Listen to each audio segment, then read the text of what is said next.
تاریخ مذاہب عالم میں جو بہت بڑی غلطی ہوئی، بہت بڑی غلطی، تورات میں حضرت آدم اور حوا علیہ السلام سے جو غلطی اور خطا ہو گئی تھی، آپ اندازہ کیجئے کیا مقام اللہ نے عطا کیا تھا، سارے فرشتوں کو ان کے سامنے سجدہ کروا دیا تھا، اور ایک ہی حکم تو دیا تھا نا کہ اس درخت کے قریب نہ جانا، اور تو ابھی کوئی شریعت نہیں تھی، کوئی لمبے چوڑے احکام نہیں تھے، کھاؤ جہاں سے چاہو، اس ایک درخت کے پیچھے پاس نہ جانا، فَلَا تَقْرَبَا هَٰذِهِ الشَّجَرَةَ فَتَكُونَا مِنَ الظَّالِمِينَ، اور وہی کام کر بیٹھے حضرت آدم اور حضرت حوا علیہ السلام۔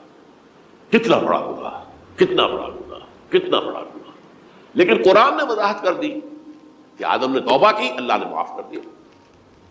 اللہ تعالیٰ سے کلمات سیکھے، ندامت دل میں پیدا ہو گئی حضرت آدم میں، لیکن الفاظ نہیں تھے، کن الفاظ میں اللہ سے معافی مانگوں، مجھ سے خطا ہو گئی، بہت بڑی غلطی ہو گئی، وہ الفاظ بھی اللہ نے سکھائے۔ فَتَلَقَّىٰ آدَمُ مِن رَبِّهِ كَلِمَاتٍ، یہ ہے جس میں کہ وہ علامہ اقبال کا ایک شعر ہے ان کے نوجوانی کے دور کا، جس پر میں بھول رہا ہوں کہ داغ دہلوی تھے یا کوئی اور تھے کہ جنہوں نے علامہ سے کہا تھا میاں اس عمر میں اور یہ شعر، اس بڑی محفل میں بات آئی تھی کہ موتی سمجھ کے شان کریمی نے چن لیے قطرے جو تھے میرے عرق انفعال کے، انفعال کہتے ہیں عربی میں پشیمانی، شرمندگی، اور عام طور پر جب کسی انسان پر پشیمانی اور شرمندگی طاری ہوتی ہے تو پیشانی جو ہے اس پر کچھ پسینہ سا آتا ہے، تو قطرے جو تھے میرے عرق انفعال کے موتی سمجھ کے شان کریمی نے چن لیے، اللہ کی نگاہ میں ان کی اتنی قیمت، اتنی وقت میرے بندے نے پشیمانی اختیار کی ہے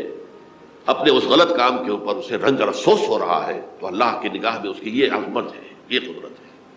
یہ ترمذی اور ابن ماجہ میں حضرت انس ابن مالک رضی اللہ تعالی عنہ سے روایت ہے، حضور نے فرمایا کل بنی آدم خطاؤون وخیر الخطائین التوابون، تمام بنی آدم خطا کار ہیں، خطا کار بھی نہیں، بہت خطا کار ہیں، بہت خطا کار ہیں، لیکن ان خطا کاروں میں بہتر لوگ وہ ہیں کہ جو خوب توبہ کرتے ہیں، غلطی ہو گئی توبہ کریں۔ اور ایک اور حدیث میں آپ کو بتاؤں گا کہ یہ نہیں ہے کہ پھر کبھی وہ غلطی نہ ہو، اس وقت آپ یہ لگا لیں اپنے اوپر یہ کام میں نے نہیں کرنا، اور ایک دفعہ وہ کام چھوڑ دیں تو توبہ ہو گئی۔ پھر اگر کچھ عرصے کے بعد پھر کہیں آپ جذبات کی رو میں بہہ گئے، پھر کہیں کوئی برے اثرات جو ہے وہ پڑے، پھر غلطی، کوئی بات نہیں، پھر توبہ کریں، پھر ہو گیا پھر توبہ کریں۔ تواب اسی لیے کا بار بار توبہ کرنے والے۔ تو کل بنی آدم خطاؤون وخیر الخطائین التوابون۔ دوسری حدیث یہ بھی ابن ماجہ اور بہقی میں ہے، حضرت عبداللہ ابن مسعود رضی اللہ تعالی عنہ، التائب من الذنب کمن لا ذنب له، گناہ سے توبہ کرنے والا ایسے ہے جیسے اس نے کبھی گناہ کیا ہی نہیں، دھل جاتی ہے، تختی دھل گئی، بچے نے تختی لکھی تھی اس کو دھو دیا، ختم ہو گئی۔ ایک حدیث تو پڑھ کر میں بھی چونکا، یہ اصل میں اسلوب ہے بیان کا، بتانے کے لیے کہ تمہارے دلوں کے اندر مایوسی کا غلبہ نہ ہو جائے۔ مایوس اصل میں جو ہے مایوسی یہ ابلیسیت ہے، نوٹ کر لیجیے اس کو، مایوسی ابلیسیت کی کا عکس ہے۔ مبلس کہتے کسے؟ جو مایوس ہو گیا۔ ابلیس سب سے بڑھ کر مایوس جو ہے وہ ابلیس ہے، اسے معلوم ہے میرا چھٹکارا تو نہیں ہے، لہذا میں جتنوں کو اپنے ساتھ لے کر جہنم میں جھونک دوں یہی میری کمائی ہے، میں نے تو بچنا نہیں۔ تو ابلیس کہتی ہے اس کو جو انتہائی مایوس، مبلس، جو رحمت خدا بندی سے مایوس ہو چکا۔ اب اس کو دور کرنے کے لیے حدیث سنیے، اور یہ حدیث مسلم شریف کی ہے، صحیحین کے اندر، حضرت ابو ہریرہ سے حضور فرماتے ہیں والذی نفسی بیدہ، قسم ہے اس ذات کی جس کے ہاتھ میں میری جان ہے، لو لم تذنبوا، اگر تم لوگ گناہ نہ کرتے، لذهب اللہ بکم، تو اللہ تعالیٰ تمہیں لے جاتا کہیں اور، ولجاء بقوم یذنبون، اور پھر کسی ایسی مخلوق کو پیدا کرتا ہے جو گناہ کرتے، فیستغفروا اللہ، اور پھر وہ اللہ سے استغفار کرتے اور توبہ کرتے، فیغفر لہم، اور اللہ تعالیٰ انہیں معاف کر دیتا۔ تو میں نے عرض کیا کہ یہ بعض چیزیں ہوتی ہیں کہ جن کا واقع سے کوئی تعلق نہیں ہوتا، لیکن ایک زور بیان کے لیے، ایک بات کو ایمفیسائز کرنے کے لیے، جیسے قرآن مجید میں آتا ہے اے نبی کہہ دو ان کان للرحمن ولد فانا اول العابدین، اگر اللہ کا کوئی بیٹا ہو تو میں سب سے پہلے میں اس کو پوجوں گا، جب میں اللہ کو پوجتا ہوں تو اللہ کا اگر کوئی بیٹا ہوتا تو کیا میں اسے نہ پوچھتا، لیکن نہیں ہے۔ اب یہ نہیں ہے، نفی کے لیے زور دیا کہ اگر اللہ کا کوئی بیٹا ہوتا، لو کان للرحمن ولد فانا اول العابدین۔ اسی طرح یہ ہے کہ اگر انسان گناہ نہ کرتے اور گناہ کے بعد توبہ کر کے اللہ تعالیٰ کی شان غفاری کا ظہور نہ ہوتا، یہ بھی ایک عجیب فلسفے کی بات ہے، اللہ نے یہ کائنات کیوں پیدا کی؟ قرآن مجید میں اس کو براہ راست ایڈریس نہیں کیا گیا اس مسئلے کو میرے علم کی حد تک، ہو سکتا ہے کہیں بہت خفی انداز میں ہو اور ابھی تک میری نگاہ سے بھی جو ہے وہ چھپا رہ گیا، ہو سکتا ہے قرآن مجید کے غامض نکات ایسے ہو سکتے ہیں۔ کوئی شخص، میں تو کہتا ہوں کہ اگر کوئی شخص کہتا ہے، میرے بارے میں ایک عالم دین نے کہہ دیا تھا کہ اسے قرآن پر بڑا عبور حاصل ہے، تو میں نے انہیں پیغام پہنچایا، جن صاحب نے مجھے ان کا یہ جملہ سنایا تھا کہ آپ نے قرآن کی توہین کی ہے، قرآن پر عبور کسی انسان کو نہیں ہو سکتا۔ عبور کا مفہوم کیا ہے؟ دریا کے دو کنارے ہیں، آپ اس کنارے سے اس کنارے چلے گئے تو آپ نے عبور کیا دریا، قرآن کے کنارے ہیں ہی نہیں، لا پیدا کنار۔ لہذا یہ کہہ دینا کسی کے بارے میں کہ قرآن مجید، اب انہوں نے تو ایک طرح سے میری تعریف کی تھی، میرے ایک ساتھی سے جملہ کہا تھا، ان کے وہ عزیز تھے، تو گویا کہ وہ جو میری تنظیم میں تھے ان کو خوش کرنے کے لیے کہہ دیا ہو یا جو بھی ہو، ان کے دلی جذبات ہو سکتا ہے کہ میں نے کہا انہیں یہ میرا پیغام پہنچا دیجیے، آپ نے قرآن کی توہین کی ہے، قرآن پر عبور کسے ہو سکتا ہے؟ نہ معلوم کتنے مقامات ہیں کہ جہاں امام راضی بھی کھڑے ہوئے ایسے نظر آتے ہیں دہشت زدہ، اعلم من ھذا المقام مقام غامض مہیب عمیق، ہوشیار کے رہ بردم تیغ قدم رہا، ہوشیار ہو جاؤ، یہ بڑا خطرناک مقام ہے، بہت مشکل مقام ہے، اس کی تہ تک پہنچنا کسی کے لیے ممکن نہیں ہے۔ سورہ حدید کی آیت هو الاول والآخر والظاہر والباطن پر یہ الفاظ ہیں جو امام راضی نے لکھے۔ تو اس لیے میں آپ سے عرض کر رہا ہوں کہ یہ کہنے کا انداز ہے، والذی نفسی بیدہ لو لم تذنبوا، اس ہستی کی قسم جس کے ہاتھ میں میری جان ہے، اگر تم گناہ نہ کرتے، تو میں عرض کر رہا تھا تو اللہ کی شان غفاری کیسے ظاہر ہوتی؟ اللہ نے کائنات کیوں پیدا کی؟ کنت کنزا مخفیا فاحببت ان اعرف فخلقت الخلق۔ محدثین کرام اگرچہ اس حدیث کی سند کو پختہ نہیں مانتے، لیکن اکثر مفسرین نے اس کو تسلیم کیا ہے۔ علامہ آلوسی نے تسلیم کیا کہ میں ایک چھپے ہوئے خزانے کے مانند تھا۔ اب خزانہ کہیں پڑا ہے، اس کا کیا حاصل کیا ہے؟ وہ تو کہیں کھلے، کسی کے پاس جائے، کوئی اسے فائدہ اٹھائے تب تو کوئی فائدہ ہوگا نا۔ تو کن تو کنزن مخفیا، میرے اندر طاقت تھی، قوت تھی، خلاقی تھی، میری شان ساری میرے اندر ہی اندر تھی نا۔ کن تو کنزن مخفیا فاحببت ان اعرف، تو میں نے یہ چاہا کہ مجھے پہچانا جائے، فخلقت الخلق، تو میں نے خلق کی تخلیق کی ہے، اب مجھے پہچانو اس کائنات کے ذریعے سے، یہ میری تخلیق ہے، آؤ دیکھو۔ ایک مصور اپنی تصویروں کی نمائش لگا، دیکھو میرے شاہکار، آؤ دیکھو، یہ میرے فن کے کمال کے نمونے، آؤ دیکھو۔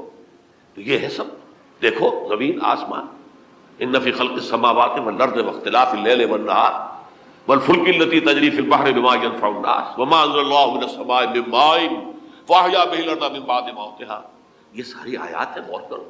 اور اسی لیے انسان کو پیدا کیا جس میں یہ فیکلٹی آف اپریسیشن، اللہ کے حسن و جمال و کمال کو پہچاننے کی صلاحیت ہے، ورنہ ظاہر بات ہے کہ یہ جمادات کیا پہچانیں گے اللہ کو، یہ پہاڑ کیا پہچانے گا اللہ کو؟ اللہ کو پہچاننے کی صلاحیت انسان میں ہے۔ تو یہ چونکہ ایک فلسفہ ہے باقاعدہ کہ اللہ نے تعالیٰ، اسی سے میں کہہ رہا ہوں اگر گناہ نہ ہوتا اور پھر توبہ نہ ہوتی اور میں اس کو معاف نہ کرتا تو میری شان غفاری کا ظہور کیسے ہوتا؟ میری شان ہے نا، غفار بھی ہوں، ستار بھی ہوں، اس کا ظہور کیسے ہوتا؟ تو والذی نفسی بیدہ لو لم تذنبوا لذهب اللہ بکم ولجاء بقوم یذنبون فیستغفروا اللہ فیغفر لهم۔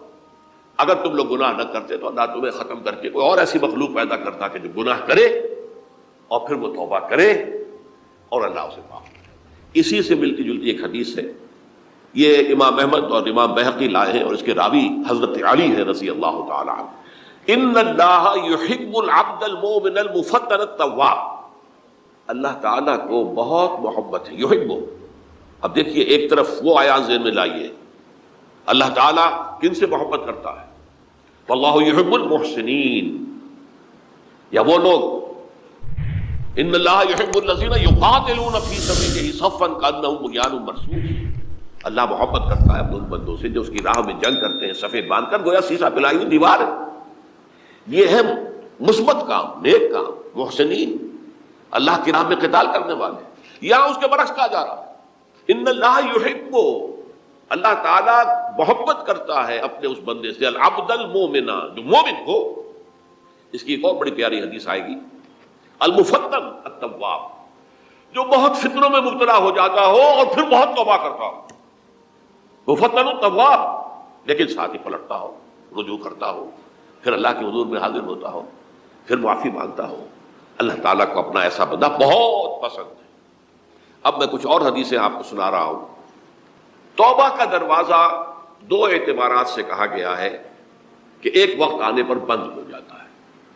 ایک حدیث کے تو الفاظ میں نوٹ کر کے نہیں لایا ہوں کہ اللہ تعالیٰ نے توبہ کا ایک دروازہ اتنا چوڑا کھلا رکھا ہوا ہے کہ جس کو عبور کرنا جو ہے وہ سال ہا سال میں ممکن ہو، اور یہ بند نہیں ہوتا جب تک کہ سورج مغرب سے طلوع نہ ہو جائے۔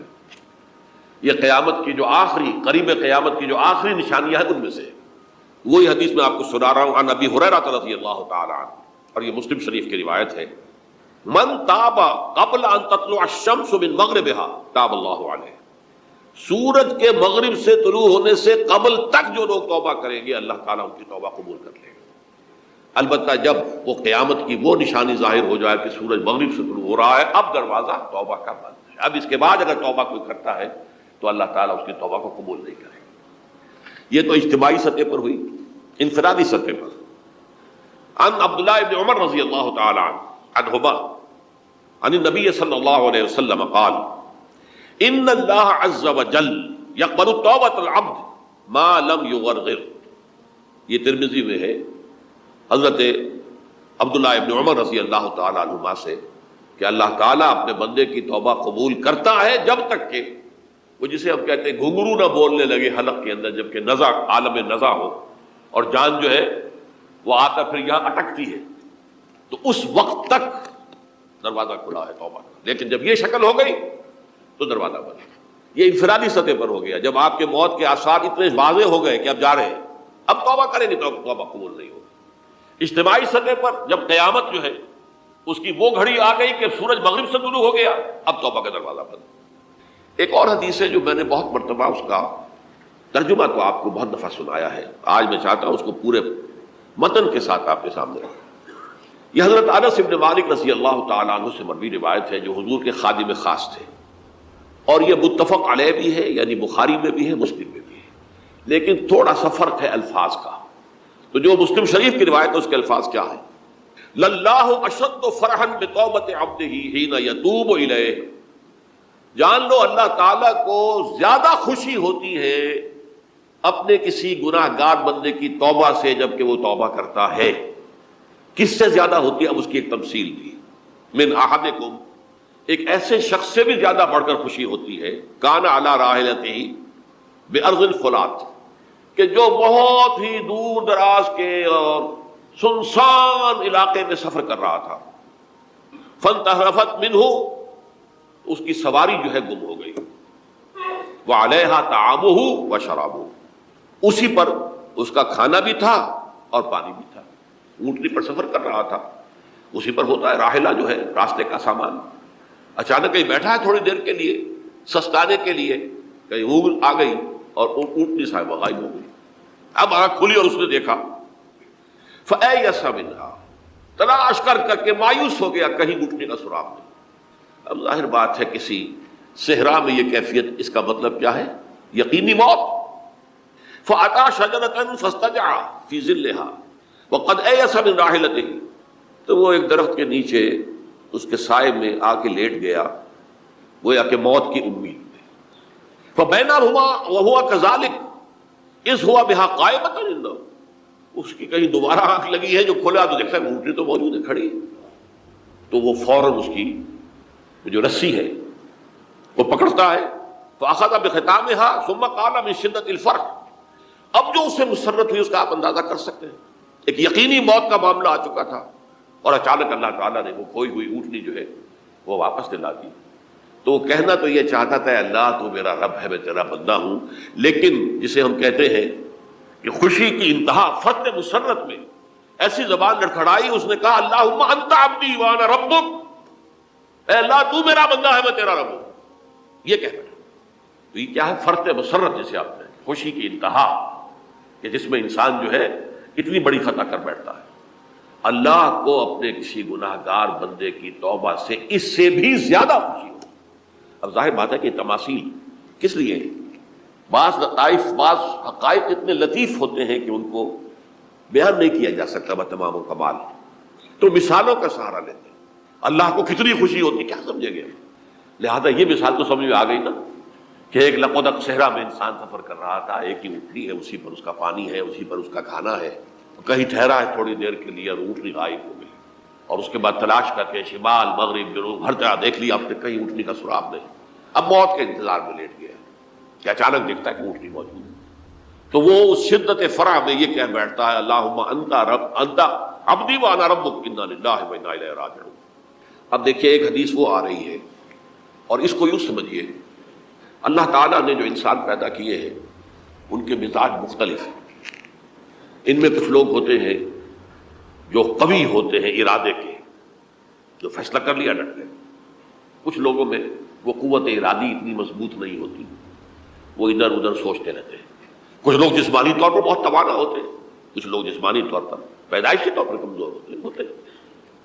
تو اگر کوئی قوت ارادی کمزور رکھنے والا شخص ہے، وہ بھی تو اللہ کی تخلیق ہے، اللہ کا بندہ ہے، خطاؤں کا ظہور ہو جاتا ہے، توبہ کرتا ہے، پھر کچھ عرصے کے بعد پھر خطا کا ظہور ہو جاتا ہے، پھر توبہ کرتا ہے۔ تو ہم تو یہ سمجھیں گے کہ ایک حد کے بعد پھر اس کی توبہ قبول نہیں ہونی چاہیے، لیکن حدیث سنیے۔ وعن ابی ہریرہ رضی اللہ تعالی عنہ قال قال رسول اللہ صلی اللہ علیہ وسلم ان عبدا اذنب ذنبا، یقیناً ایک بندہ جو ہے وہ ایک گناہ کرتا ہے، فقال، پھر وہ کہتا ہے رب، اے میرے پروردگار، اذنبت فاغفر لی، مجھ سے گناہ ہو گیا ہے، مجھے معاف فرما دے۔ فقال ربہ، تو پروردگار یہ کہتا ہے اعلم عبدی ان لہ ربا یغفر الذنب ویأخذ بہ، میرا یہ بندہ یہ جانتا ہے کہ اس کا ایک رب ہے جو گناہ معاف بھی کر سکتا ہے اور سزا دے بھی سکتا ہے۔ گناہ اس نے کیا ہے لیکن جانتا ہے اللہ کو، تو وہ معاف بھی فرما سکتا ہے، تبھی تو وہ اللہ سے معافی کی درخواست کر رہا ہے۔ اس کے اس جاننے کی بنیاد پر، اس کے اس علم کی بنیاد پر، اس کے اس ایمان کی بنیاد پر فرمایا غفرت لعبدی، میں نے اپنے بندے کو معاف کر دیا۔ ثم مکث ما شاء اللہ، پھر وقت گزرا جتنا کہ اللہ نے چاہا۔ ثم اذنب ذنبا، پھر اس سے گناہ ہو گیا۔ فقال رب اذنبت ذنبا فاغفر، پھر کہتا ہے پروردگار مجھ سے گناہ ہو گیا، پھر مجھے معاف فرما دے۔ فقال ربہ، اللہ فرماتا ہے علم عبدی ان لہ ربا یغفر الذنب ویأخذ بہ، میرا بندہ ہے نا جو جانتا ہے کہ اس کا ایک رب ہے، ایمان باللہ اس کے اندر ہے، تبھی تو پکار رہا ہے، اور یہ بھی جانتا ہے کہ وہ گناہ معاف بھی کر سکتا ہے، اور چاہے تو پکڑ بھی سکتا ہے، سزا بھی دے سکتا ہے۔ تو فرمایا، اللہ تعالیٰ فرماتے ہیں میں نے فرمایا کہ میں نے معاف کر دیا۔ ثم مکث ما شاء اللہ، پھر ایک عرصہ گزرا اس کے بعد، ثم اذنب ذنبا، پھر اس نے گناہ کیا۔ قال رب اذنبت ذنبا آخر، اس نے کہا پروردگار میں نے تو پھر ایک اور گناہ کر دیا، فاغفر لی، مجھے بخش دے۔ فقال اعلم عبدی ان لہ ربا یغفر الذنب ویأخذ بہ، میرا بندہ جانتا ہے نا کہ اس کا ایک رب ہے جسے وہ پکار رہا ہے، کہ اور وہ جانتا ہے کہ اسے اختیار حاصل ہے کہ چاہے تو بخش دے اور چاہے تو پکڑ دے۔ اس کے اس علم، اس ایمان کی بنیاد پر میں نے اسے معاف کر دیا۔ ایک اور حدیث، میں نے چونکہ اس گفتگو کے لیے ان احادیث کا تفحص کیا ہے، یہ تو بہت ہیں حدیثیں، میں نے ان میں سے کچھ چنی ہیں۔